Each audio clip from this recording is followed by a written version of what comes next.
Hello everyone. तो बहुत से हमारे दोस्त ये सवाल पूछते आ रहे हैं कि दिल्ली देहात प्रोजेक्ट की शुरुआत कैसे हुई। तो हुआ कुछ ऐसा था कि कोरोना के लॉकडाउन के बाद पारस त्यागी जी द्वारा एक मीटिंग रखी गई मुंडका गांव में। तो उस मीटिंग में अलग अलग चीजें हमने डिस्कस की। बहुत सारी चीजों के बारे में लोगों के पास आइडियाज थे। तो उसके मीटिंग के एंड में ये डिस्कस हुआ कि क्या हम कर सकते हैं अपने लेवल पे।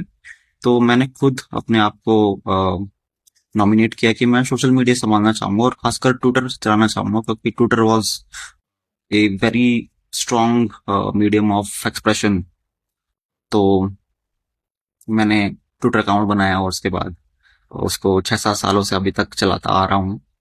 तो उसी दौरान मैंने जब इंस्टाग्राम को थोड़ा समझने की कोशिश की, मैंने ये जाना कि उस पे अलग अलग चैनल्स, अलग अलग जो पेजेस हैं, जो कुजीन पे, हिस्ट्री पे, लिटरेचर पे, हेरिटेज पे बहुत अच्छा काम काम कर रहे हैं। तो मुझे लगा कि हमारे गांव की भी कल्चर और लेगेसी के ऊपर हम एक पेज बना सकते हैं। इसपे हम गांव की चौपाल, गांव की पुरानी हवेलियां, उसका कल्चर, इन सब चीजों को डाल सकते हैं और गांव के विषय में हम बात कर सकते हैं। तो इस सोच के साथ मैंने शुरुआत की और उसके बाद मैंने गगनदीप जी और पार्थ को इन्वॉल्व करने के लिए सोचा, क्योंकि मैं उनके उनकी चीजें जो वो लिखते आ रहे थे वो मैं पढ़ता था और मुझे बहुत ही वो आर्टिकुलेटेड लगते थे, बहुत मैच्योर उनकी थॉट प्रोसेस मुझे लगती थी। तो मुझे लगा कि हाँ, कि if I need someone in the journey,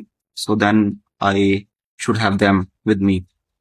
और इसी तरह से बस शुरुआत हुई और बहुत अच्छा कुछ चलता आ रहा है, बहुत कुछ सीखने को मिला है अभी तक की जर्नी में। और यही सोच है कि किस तरह से और सीख सकते हैं, किस तरह से और वैल्यू ऐड कर सकते हैं गांव के अस्तित्व को लेके, गांव के एग्जिस्टेंस को लेके, और किस तरह से पब्लिक पॉलिसी लेवल पे और हिस्टोरिकल लेवल पे हम कुछ ऐड करें पूरे दिल्ली के कॉन्टेक्स्ट में और बियॉन्ड भी।